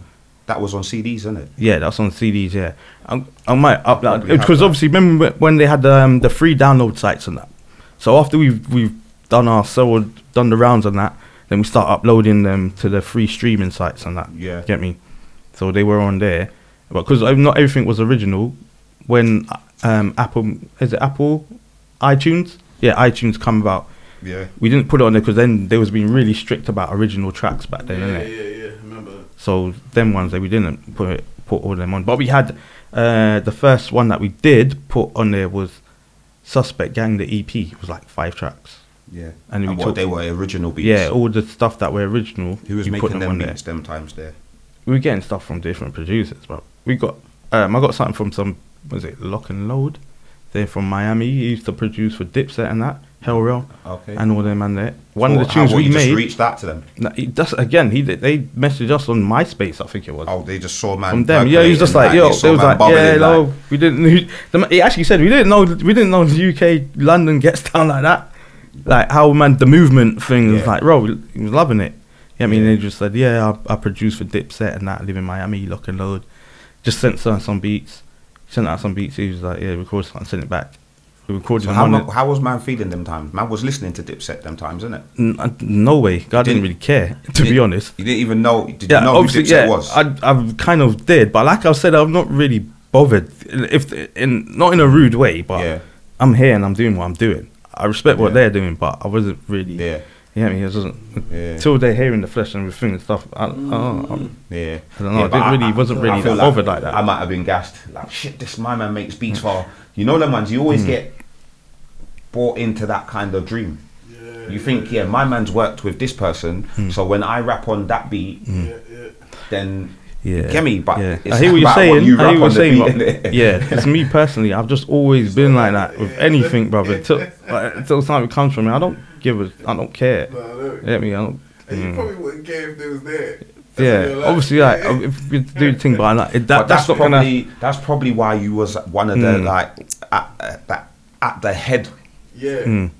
Like with the business plan. 100%. Yeah. Do you get me? 100%. Where man might have got sidetracked. Yeah. Because I would have been there rapping, but saying, shit, like probably losing sidetrack. You know what I'm saying? Losing track of the actual thing where you're just saying, forget that, man. Just send the beats for a minute. I was like, that's sick that you're working with them people and that. What are you giving us something? Because obviously he's selling beats, but he was just like, yo, I like what you're doing. Just take these beats, take a couple, and then one of the beats that I think when we did that stealth mode track, so it was me, Lefty, and Shiver on that track. That beat, we did that, and I sent it back, and he was like, "Oh my god, this is hard. I was meant to sell this for $5,000 to someone." And then he actually, I think he might have said Hell Row actually was gonna go on the track. Someone was, and he was like, "Nah, you do your thing." So I'm like, "Is it? We want to shoot a video to it." And he was like, "No, you can have it. Take the beat. Like, let's do take it." He loved it. And he shot the video to it and put it out. And he moved on to the next thing. That's what I'm saying. Just keeping it going. Because one thing I could say, like again, you always kept the structure. You know, like I've kept the fact that there was someone to keep a structure. I think it was what kept USG going. Because I worked with a lot of people at that season, innit? Yeah. And what I did see is that everyone was kind of doing their own thing, innit? To a certain degree. And that's what if someone wants to fall off, it was easier to fall off without having someone that was kind of holding the structure together. And what held them together for longer than a lot of other people was that they had SQUINGY. And and he was like keeping the structure. That's why I feel like that, and then the reason why it kept, even when I kept contact, I met them through Koke, but then it just instantly switched to the contact being Squingy, you know what I'm saying? So so Squingy was more, you know what I'm saying? Yeah, so you just keep the, like you said, keep the order of everything, and make sure that the structure what we're doing and that. It wasn't even down that like I'm the manager. It just happened. It just fell into that position because that's the role man took up in it. So officially, like enough people would say, "Oh, you Koke's manager." And I was like, we don't have managers like that, but man organises the thing and make sure everything's happening. After, like I said, sometimes we're in Jetstar and everybody cuts out. It's just me and Krish that are sitting in there. Oh, I might book another session after the next day, and I'm just going there cleaning up everything we've done, to getting a list of what's been recorded, what hasn't, rare, all that side. Enough of the man them just came, recorded and bounced. So they're not man's really got bars, fam. Man's got, innit? Certain man have just got bars, fam. But they ain't got like the capacity, the brain capacity. But with everything, that's everybody's. That's where things work, when everybody plays their part. Everyone does something. Everybody's valuable in their own way in our thing, innit? Get me? Like you said, I produce 1 or 2 tracks, but I know that's not my main thing. So cool, tried it. And there's other man that were rapping, and then they was like, right, actually I'm gonna be a producer. There's other man that's like, yo, they can sell you anything. You get me? They was like the street team. They were shotting bare CDs. Get me? So everybody had their part. People don't even know about street teams. Everybody played their part in the thing, brother. And then it's when people stop and think, oh, I could do that because he's doing that. That's when things start falling apart. I mean, I don't know everything, but I'm the one that would take my time out to figure out things and that. Get me? But I'm not gonna not listen. And at the same time, I'm not gonna not listen to a man just because I think, oh, he only knows how to spit bars. If he's got a good idea or something, there might be something in there that he said that we can use. So get me? And that's what it was. I didn't think I was bigger than no one else in the thing, if that makes sense. No, so I think that's why it kind of worked as well. Definitely. They trusted you as well. It takes for everyone to trust you, innit? And that's, like I said, I got that from my family like that. My mum and dad, they were like that. They make sure they're not the oldest all in the family or nothing, but they organise and make sure everyone's boom boom. So it kind of like, I got that from them from early, innit? Like it's like that. That's like, get me? You help people around you, and you get me? You get further, innit? You get much further, innit?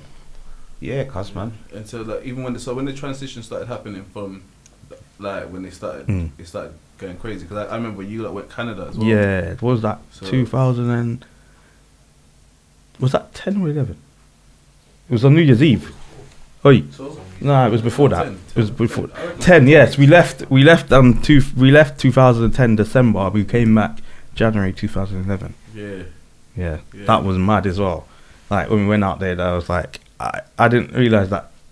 So what, you just went out there off your own back, or people said, "Nah, come out"? Like, how did that? Well, we obviously was getting, like I said, from the internet. We was getting love from overseas. So a lot of people would be like, "Yo, T-Dot, Koke used to get bare messages, whatever." Well, all of us used to get like messages from people out there. Then, one of the men from the estate was I think he had family over there, and he was like, "Yo, like, Canada's really on you, like, I got a cousin out there that does events," and he was like, "If we get the flights together, we can go." And I was like, "Yeah, all right, well, do your bit." He did. He went and got the flights, and I booked for them, and then and he was like, "All right, cool, we do our bit then." And then we spoke to them and that, and then we just flew out there. Me, Exo, and Koke just went. Bam. And then my brethren from the ends sister came as well. And then that was it, bruv. And then we went out there and did like 3 shows and a couple after parties.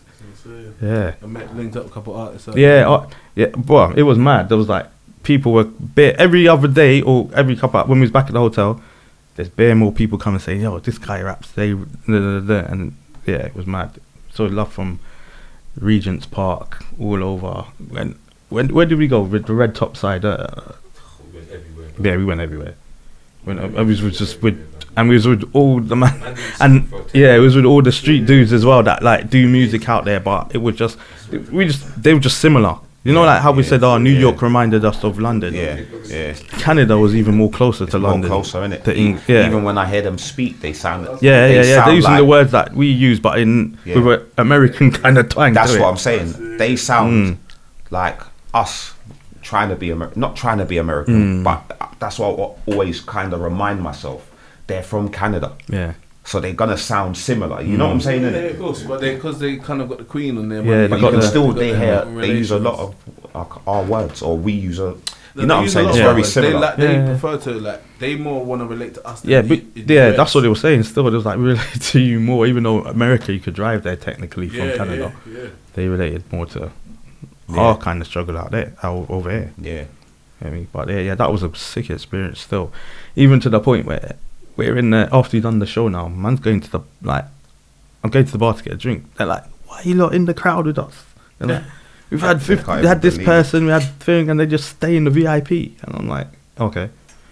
But that's how much they saw us. They saw us on the same level as how they saw 50 and whatever. But to me, it's just like, to me, I don't think we really made it. Get me, like, we're still in the ends and that. Get me, trying to make it out on that. But it was just mad to be like, someone from the other side of the world, you're like superstars, bro. Even we go to the toilet and there's man there like that's supposed to be like security. We don't even know. They're like, you're moving too close to them. Like, proper. I was like, this is mad. This is serious. Yeah, but that's why they loved us even more when we was there. It was like, you lot are just so real and down to earth. Like, you know what I mean? But Canada was nice. Yeah, that's a good look. And what was the transition like going when the Koke got signed and then everyone was man's best friend. And everybody thought they was a CEO and knew how to, or a manager or something, bro. Everybody thought they put 2 pence in to get us where we're at. So what was that? What was it like? Because obviously you've gone from being like that to, because you're the coordinator, you know what I'm saying? It was the size that people. Yeah, it's like obviously man could see in a way, same thing again. I wasn't really gassed like that because I just saw it as man's worked for this. Yeah. We've been at the beginning of the plan was to make something happen, innit? Yeah. So starting 2004, just not to 2011 or something. That's a good 7 years of work. Yeah. Like doing stuff. Even obviously at a point, probably not many people really thought, we're gonna be doing bits like that, but it happened, didn't it? Yeah. So when it did kind of happen, I wasn't that gassed. I personally wasn't. Yeah. Obviously, I was like, until everything's done and it comes out the way I think it should happen, it is what it is, kind of thing. We still need to do what we're doing. Well, you're saying this is like 2010 and stuff, innit? Yeah. Yeah, because let me think back. Yeah, man wasn't thinking about going to no next countries to rap, because man was just rapping. Exactly. Like, just like feeling the hood love. You know, being recognized from out of the area. Definitely, now, you know what I'm saying? But like another country, that's crazy, guys. Crazy, isn't it? What was it like in terms of dealing with the people that been in wars and shit? That a lot of people don't get to see that side of things. Yeah, me and Koke must have went to every had a meeting at every label. Some guys would just chat bullshit, but me and him would sit and like take. I don't really say much straight away. I've never been a person just like da, da, da.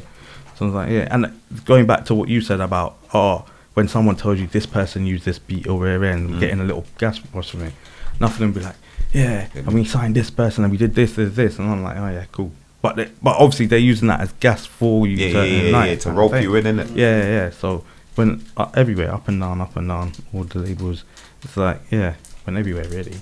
So all the major ones. What made you pick the one you picked? Koke wanted to go with that one. Yeah. You know what I mean? Yeah. So it made sense to him at the time. So so it happened, didn't it? Yeah. It was one of the earliest signings of Roc Nation. Yeah. So obviously he was chatting to, what was it? We met Tai. Yeah. Yeah, that's the main guy that we met and sat down with, and he was saying to us, everywhere he went, people are mentioning this guy. Yeah. So we had to, and it's mad because it was like these Americans at that time, just what's that, Roc Nation, was it? Yeah. So these things, so it's like these labels then all turned around, was like, oh yeah, we knew about them, but it's like, but none of you lot came to us until you saw the Americans You get me? Then every label wanted you to come in and see them. That's why as well I was just like, whatever, man. Kind of thing, because I was like, we was doing our thing anyway. Even with all the fights, with all the stuff getting stopped and and none of you really reached out anyway. What was it like when you got discovered GEKO? I remember you set up a competition. Was that Nore? Well, he called in at the competition. I think was it SBTV or something that was doing something for Coke at the studio at the time. A live thing, and he just man, he spat, and then he just gave me all these details. Coke was like, yo, this youth's like on stuff. Like he's like business minded as well. It's like boom, this one other. And then I think this is when Koke went to jail. And then obviously he was talking to GEKO in the DM. It might have been Twitter, I can't remember. It's one of them social medias anyway. And I went on a visit, and he was like, "Yo, remember that you that called in on the SBTV thing?" I was like, "Yeah." He's like, "Yeah, I want you to look after him until I come out." And I'm like, "All right, cool, say that." He's like, "Yeah, I think." He was like, "Oh, just DM him or message him and just tell it and get his number. He's got the thing." So just did that. Smoked to GEKO. Got him to come down. I can't even remember how old he was. He was young. He come down with one of his cousins or something, or someone from Manchester. Just went studio with him, like looked after him. Look after him, innit? So that's what we did. You know what I mean? And then went up Manchester, met his parents, and let them know that like obviously we're not no Sony or nothing, but we're trying to do our thing properly, innit? Like that's why the whole thing was we did the ends thing, and we brought as much people in from the area to do this thing now. Let's establish ourselves as a business and a company properly, and start looking for talent out there. You get me? Yeah. And then GEKO was one of the first that was from out of the camp. Yeah. That was big, bro. Yeah, big. And it's always good to have these little backstories. Yeah. You know what I'm saying? We have to. Has to be documented. You know what I'm saying? I mean, Alright. What? So you alright with that? Yeah. That's pretty much. I'm glad. I don't know if I answered it because like, sometimes you start talking, you go into something else. No. I'm listening. I'm taking it in. It's like all bullet points. You can research everything you said. Yeah. You know what I'm saying? That's it. It has to be documented. Yeah. You know what I'm saying? You know what I mean? But let's take it back. Yeah. Remember we did the verses earlier. Yeah. Let's go to the US. Okay. Yeah. I'm sure the man them on the side, the collective's gonna have a say on this one. Yeah. Alright, so listen. And it wouldn't happen because rest in peace. One side, Mobb Deep. Yeah. The other side, CNN. Capone and Noriega. That CNN War Report, that CD. I had to actually, I had that CD just in the car all the time. Sorry, all the time. That CD used to just pop off, bro. And it's maddest thing. I think I was more Capone. There was something about Capone that I was just like, oh, this guy's hard. I think it was his voice. You got a track with Nore. Yeah. Oh shit. Yeah. I never knew that. But stop. Just because that's the that's the next question. Oh, love me, sorry. That's the next question. Gee, jumping ahead. Say what might come to my head. That's the next question. All right, back to what you said about was it CNN and Mobb Deep. Yeah.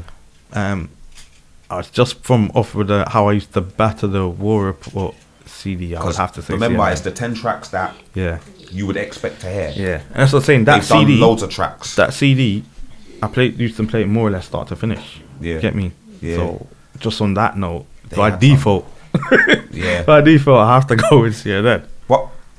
Did you hear what he said? Just like that. Just like that. Because I'll take 5 tracks just from that CD Mobb Deep and put it on. Yeah, Mobb Deep. Don't get me wrong, Mobb Deep was sick, but I'm just saying. Deep. I remember just dismissing them like. What, I remember see that track, that War Report CD. No way, cuz hell on earth. Are you alright? You said 10 tracks. You got Desert Storm. Are you alright? Yeah, Desert Storm was banging as well. Cause when certain tunes go, like people are just gonna go mad. CNN, like, bro. Oh, you gotta think about it. I can't believe it. Like I'm not saying that like I don't think they have a chance. I'm just saying like I can't believe man's just cut them like we're just gonna move on to a next question. Just like yeah, CNN. Like nah, man. I think the people at home is gonna go mad. Yeah, they can put their 2 pence in. They're gonna go mad. But I'm sticking with that for now. Just off of that. You're saying CNN. Do you know what I'd have to say? Like Mobb Deep, I love to say Mobb Deep because thank you. Musically, but I love CNN as well. I understand why he said it. So no, I understand why you said it, but you know what? Let's say if we was, you know why I understood why he said it, because he said a reason.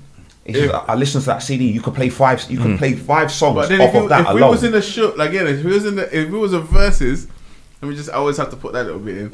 If we was in it and it was 10 tracks, CNN's gonna win.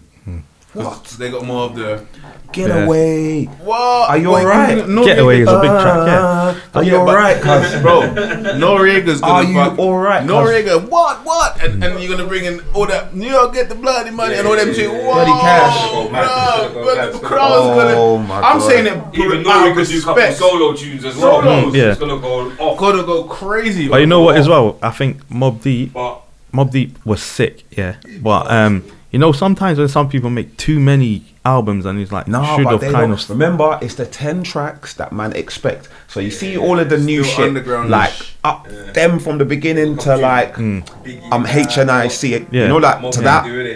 We'll take that, but anything else after, it might be a bit more like you're not gonna know it. I'm not gonna know it. Do you know what I'm saying, guys? But I would say I have to go back to what I said at the beginning. The reason I'm going to stick with CNN is because I remember banging out that CD. You get me? A lot until it scratched or broke, and I went and bought another one. Let me put it to these guys because they're just God, you might as well tell us who you got. Who you got? After what you just said, the Mobb. So that's 2 Mobb. 1 CNN, 2 Mobb. Mobb Deep got the backpack fans. Mobb Deep got the backpack fans. They are. It might be true though, but they're more backpack. But they also got the streets as well, though. Yeah, the streets, but the streets don't buy nothing. So they made a language. What are you talking about? Done language. But you know what? I feel done. But if I'm real with you, yeah, the streets took on Mobb Deep.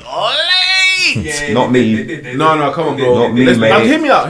I knew about them 1992, brother. I didn't know about them 1992. I knew about them. I listened to them. My brethren bust me on in 1992. It was boom bap, skateboard rap, cuz 1992. They had no boom bap rap like that. No rap. I'm saying, hear me out. The end started listening to Mobb Deep, in like 2005. Yeah, the hood started listening to Mobb Deep. Horrible, maybe a bit earlier than that. No, because they never. Do you know what? When my brother showed me Murder Music, when it first came out, Murder Music, so you never knew. No, when my brother showed me Murder Music, he was a hip hop head. Like, that's is that when that album came out? Like you said, you see, for us, we didn't have access to hip hop like that. So we was a bit more dancehall fired, R&B fired. Like we got hip hop, we had to go to stay up late and watch. You know what? Saying that, I remember, mate. Now, Blasphemy, one of the men that was in the group before, in the Suspect thing, he was a proper rap head. And when I'm saying where he's Wu-Tang, even when he's rapping on certain tracks, we're like, yo, you're hard, but it don't fit with what we're spitting. There's a radicals, like that. But now saying that, I think he showed me Mobb Deep and them man there. That's because he had the CDs from back then. The hood started listening to them, and when the hood started listening to them, the hood just started listening to all their albums. But you said they won. The infamous. I'm just saying. That's why I said in the verses, in terms of a verses, like a crowd thing. When they bring them 10 bangers, CNN might win. Because you just said. But Mobb. I would say Mobb because I know their body. Any of them could win. That's why I put them together. I know their body of work, so I couldn't. As much as I know that, you know what? Maybe. Because CNN ain't got as much albums, but them albums that they've got, they hang with all of them. He said one album is enough for them. Yeah. They could take 5 tracks. From one album. DJ. My answer was based on, I have to respect their body of work. Yeah, that's the thing. But if I was saying it on a verse, that's what I said, like 10 tunes. 10 tunes, I think maybe CNN would win. But if I thought I have to say Mobb Deep because I know their body of work. If I didn't know it, I'd probably just say, maybe just because of the hype of what Nore and Capone. Like, even if you want to separate Prodigy and Havoc, you got maybe the HNIC album, and that was a classic as well. I'm trying to explain to you, but though. I'm saying it's not gonna do what Noriega's. Whoa, all them things. What are you saying? Who you got? Who you got? It's a hard one still. It's a hard one because like even Nore could do them solo tunes and it's going off. It's going off with the Neptunes and that and all of them tunes. It's going off. He gave me them CNN tunes and that. They got the streets with CNN and that. Like, and they got Home Girl. I came to party. You know what I mean? So you saying CNN?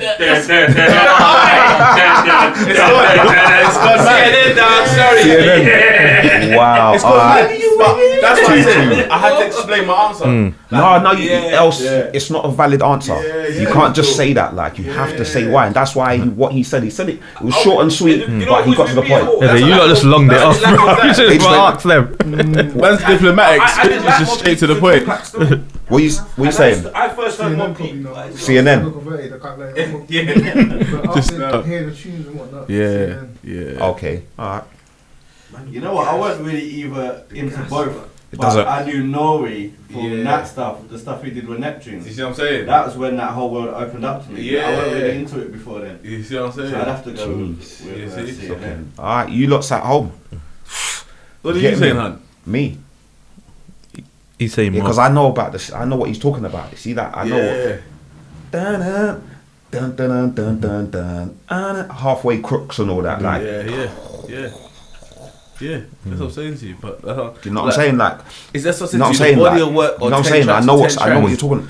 Yeah, no, but Mobb Deep. Mobb Deep got tunes though. Jesus I remember that Christ, tune what are you 112. Remember that tune 112? Yeah, but that's not really gonna shake the the crowd. crowd. Would go crazy in a verses. Because they got 10. You know the best tune that's actually gonna go crazy, like Quiet Storm's gonna go mad. Yeah. And then you've got Get Away. That's gonna go crazy. Yeah. You've got all them kind of tunes. There's Mobb Deep heads that know their tunes, innit? But even Infamous Mobb, I used to like Infamous Mobb, and that's not really Mobb Deep as well. You get what I'm saying? But they would come. But they could just drop our little one. Come true on a one tune, you know, like the tune where you got an 8. You know what them ones. And like I said, I would have never thought 3 6 Mafia would have beat Bone Thugs. We keep going back to this. Keep going back to this nonsense.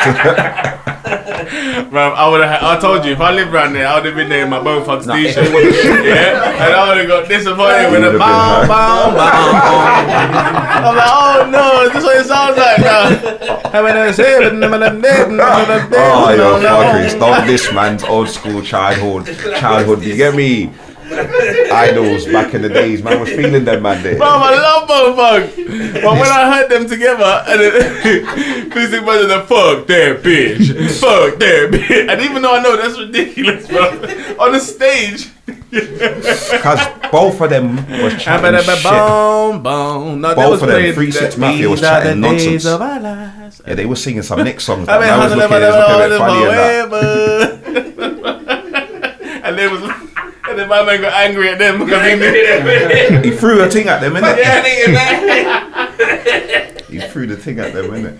And then Juicy J's got the current ones. Yeah, he's got the current ones. They just killed. They're all the same like the old ones, man.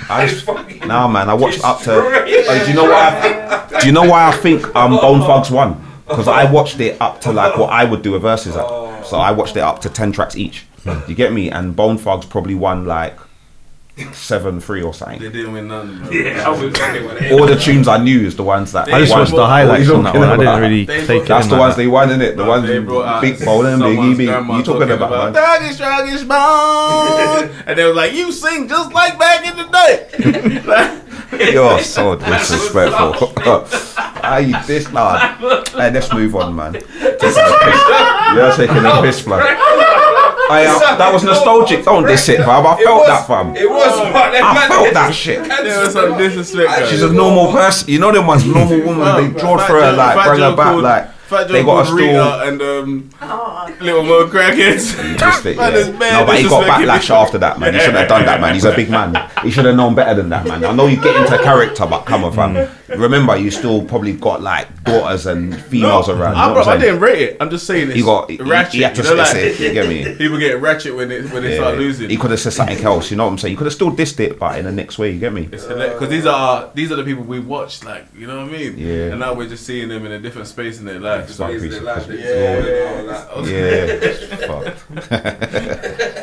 Yeah, cause you lot's at home, you get me, like I said, leave some comments and debate the thing, you get me, like I'll get back to you. But like, yeah, cause before, when Jay jumped into it, we might as well get back to it. Yeah. Your biggest collaboration. I'll say Nore and Kool rap fire. Yeah. Fire. How did that come about, cuz? My manager at the time. Footage out. Videos out, yeah. Videos out. Yeah. So I can put the link in the description. Yeah. That's what I'm saying, cuz neat. Obviously, Shah is like good. He's basically business partners with Kool Rap on his. They got a label called Full Metal, so he looks after the UK part in it. And obviously, he was just like, yo, I made that fighter track and then the hook and that, and he was like, yo, I can hit Nore's on this. Let me send it to out there and see what they're saying. Like obviously because he had the link with them and there, so he sent it, and then stop. Before you said it twice. Yeah. The beats, Dipset. I don't care. The labels. We worked with this person. I don't care. Alright, cool. Fast forward. Yeah. My man's just said, might as well send it to Noriega. Yeah. And I was like, yeah, cool. I'm like, a little bit different. What was you like? A bit more like? No, I was like, yeah, if you could get him on it, then yeah, send it. Still the same squinge. But I literally until anything with me, until it happens, until things I'm used to things not happening and everyone celebrating in the world, even before music. So I'm always anti anything until it happens. You get me? That's just prove yourself. Yeah, that's just like how I am. That doesn't mean that I'm not excited with thing, but unless it happens and it's signed off, there's things going on right now that even like before I come here earlier on today, got call saying that, oh, boom, boom, boom, and I'm like, yeah, cool. I'm still waiting till it's actually signed off before I even say anything.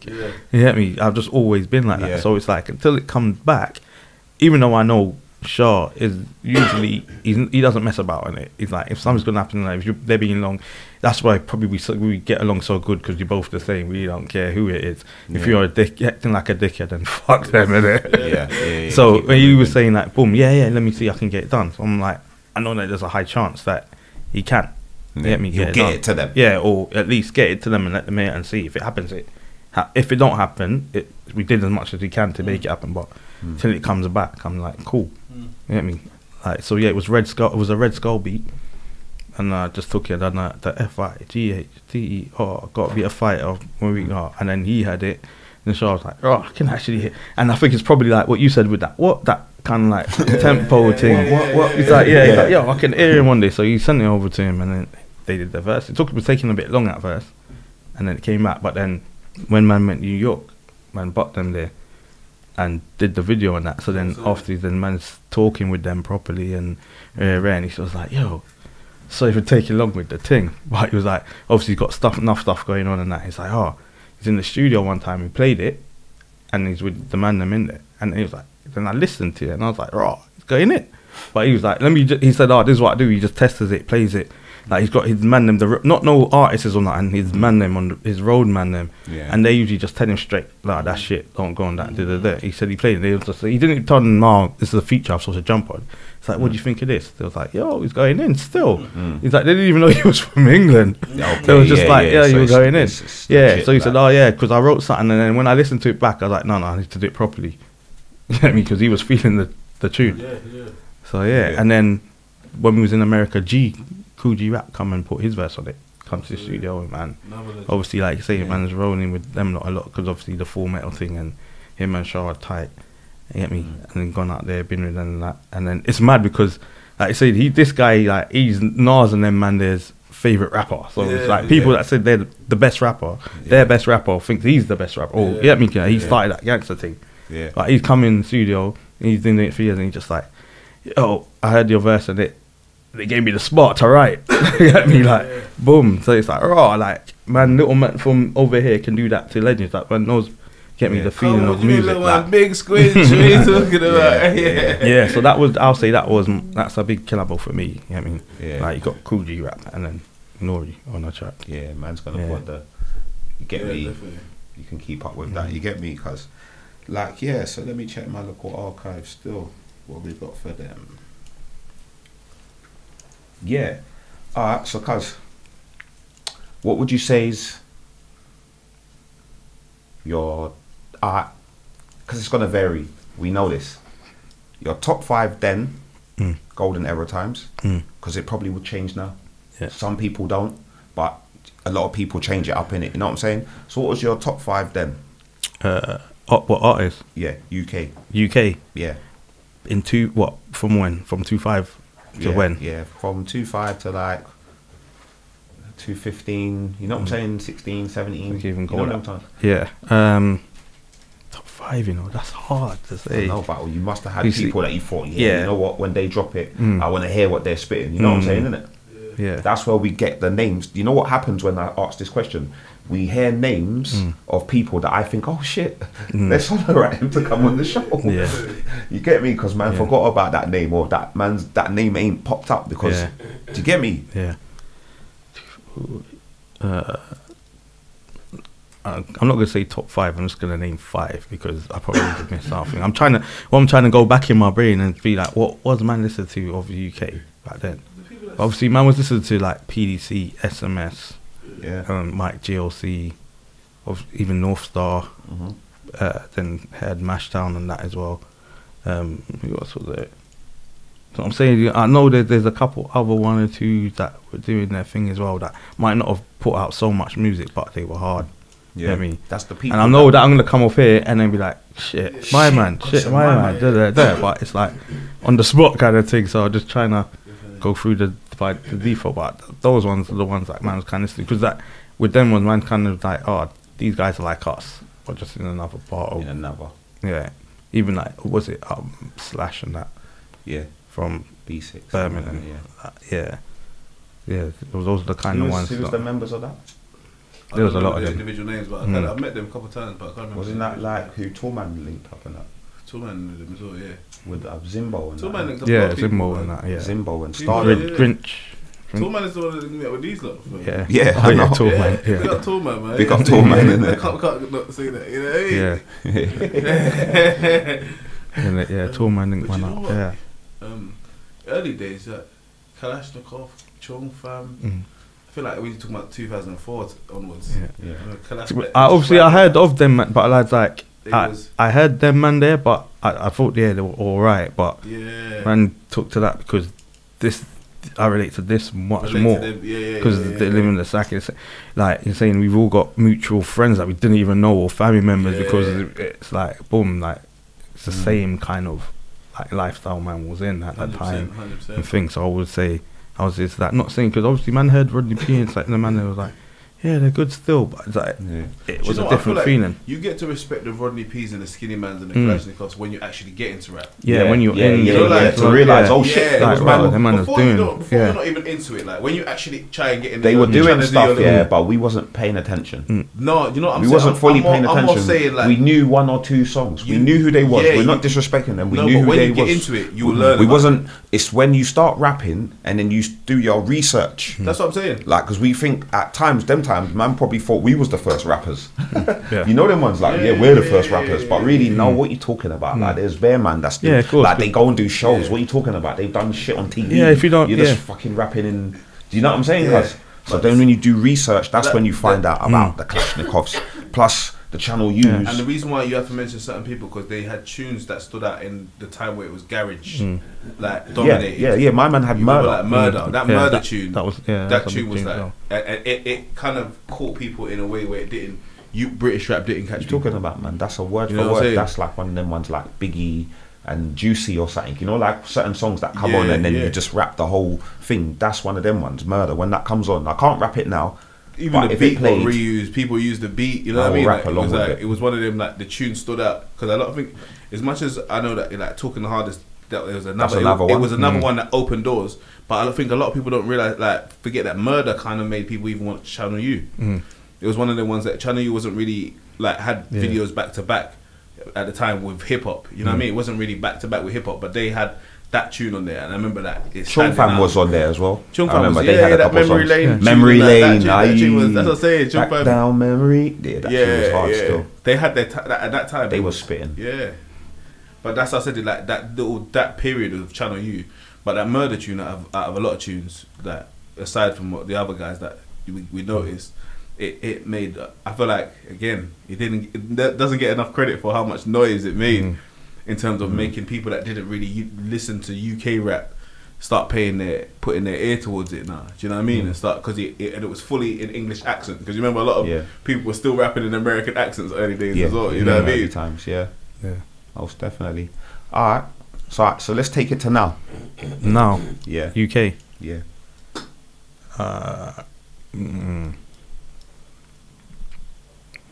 It's UK. Trying to think now. This is hard. Obviously, man still listens to, obviously, like, just the same as how we used to do the group. Back in the days, like the group stuff. Get me? Like, I like seeing the collective of the man them. Yeah. That, you know, and there's always like, yo, this isn't no boy band. Yeah. This is the man them. They do it together, so I like that. But obviously, out of those collectives, there's still people now that are doing their thing individually.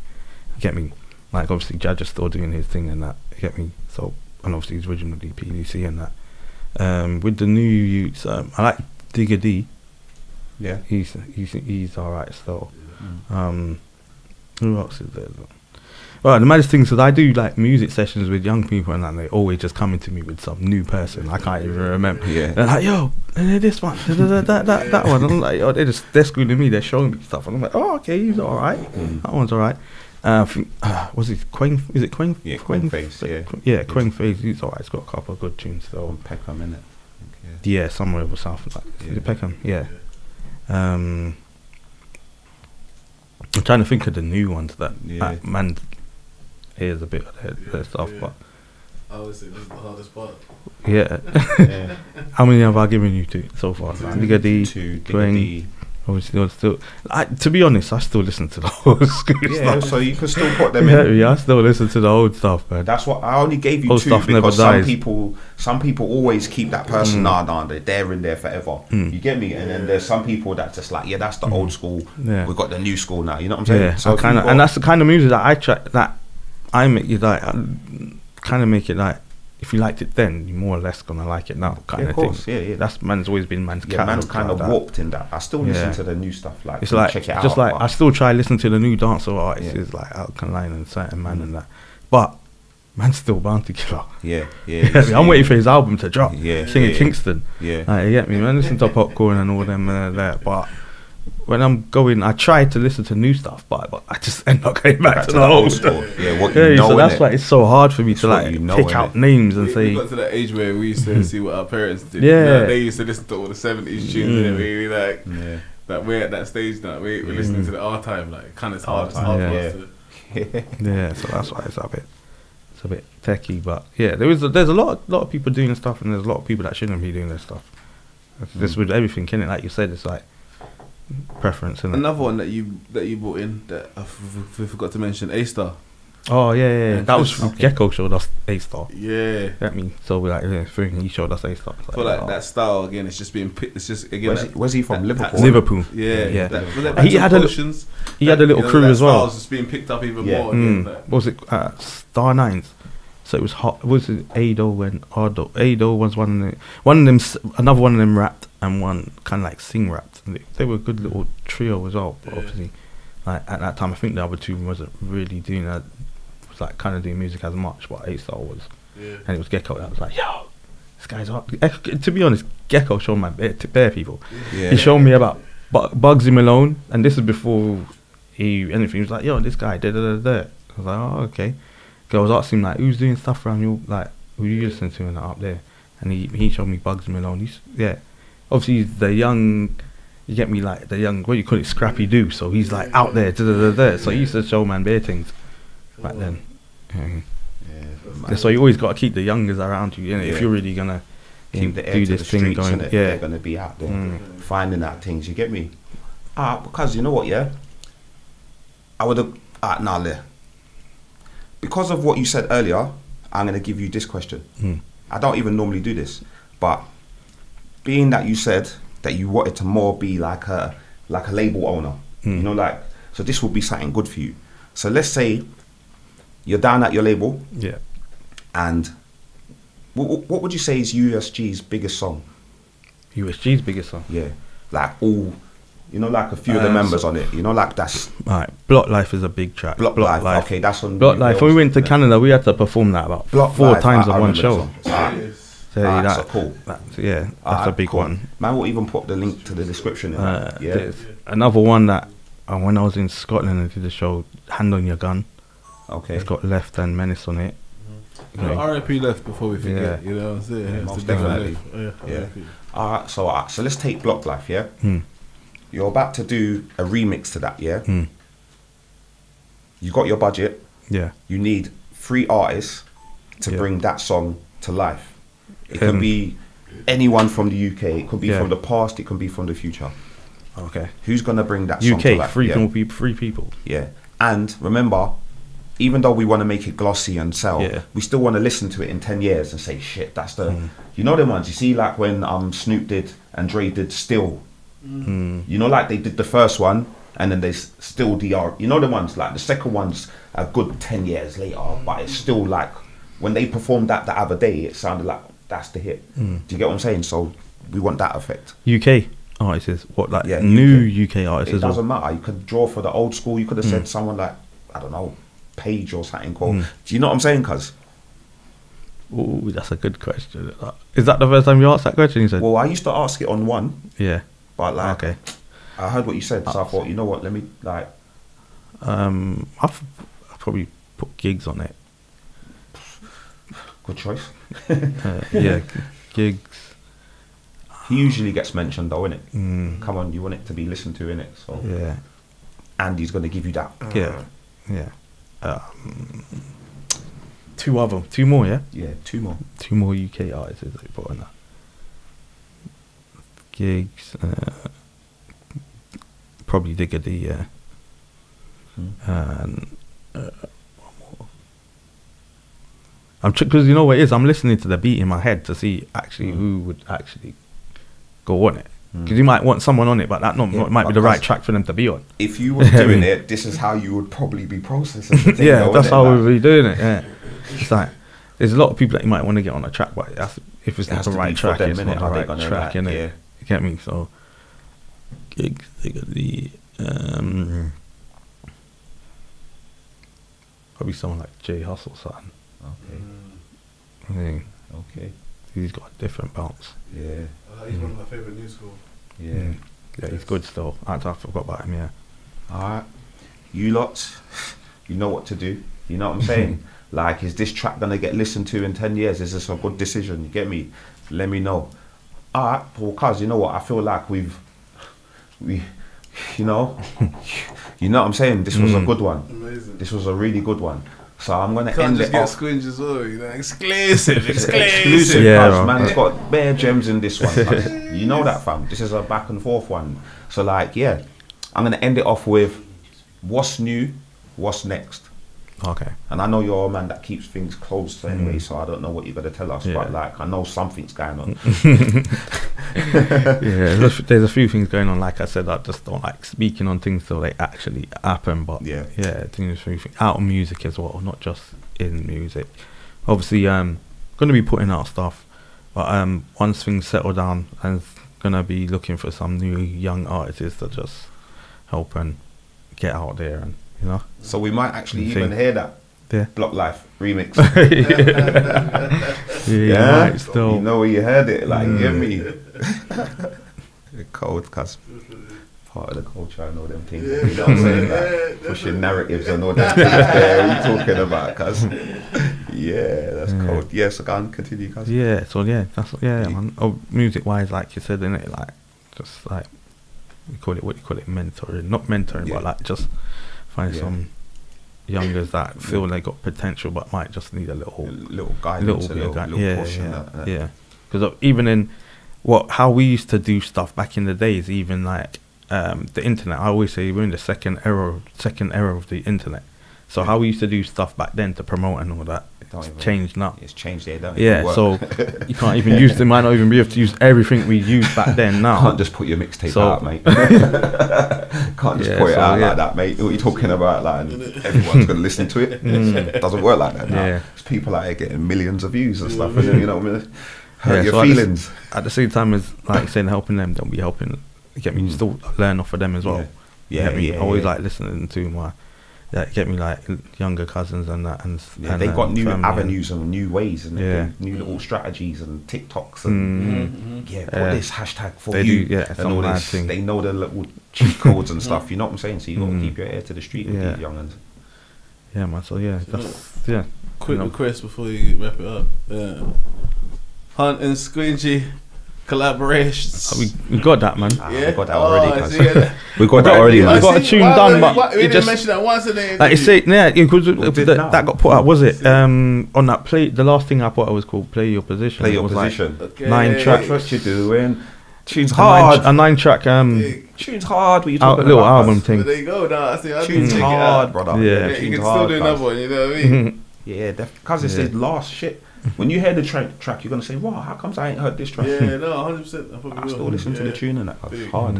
So check that out, people. It's gonna be. What's it called? Play Your Position as well. Yeah, the track's called Play Your Position, and the album is it's on Spotify and all that. Yeah. Obviously didn't get round to doing the videos, but it's still gonna do them, and yeah. That's what I'm saying. Them kind of music can come back again. Timeless. Timeless thing. Yeah. Well, cuz you know what? Yeah, it was a pleasure. Come on, man. Pleasure having you. I'm not gonna lie, cuz. I'm not gonna lie, cuz this was a good one. Yeah. So listen, it's your boy HUN Tizzy with Squingy, USG. Yeah, and this is the Golden Era UK Rap Podcast. Yeah, shout out everyone in the background. Yeah, big up everybody in the building. Till next time. I'll make the younger be the star, no Vernon K. You get rolled on, and they ain't spraying links. I'm trying to make a drink, and I don't mean lemonade. I'm talking about the payment for the phone call that I just made for the bitter slate movement. You know everyone's got a motive, fam. All after the prize. Reality check, one thing to remember. Actually, everybody's got an agenda. Some won't believe in your passion, some want you to pattern. Some won't be happy if it happens. Reality check, one thing to remember. Actually, everybody's got an agenda. Some won't believe in your passion, some want you to pattern. Some won't be happy if it happens.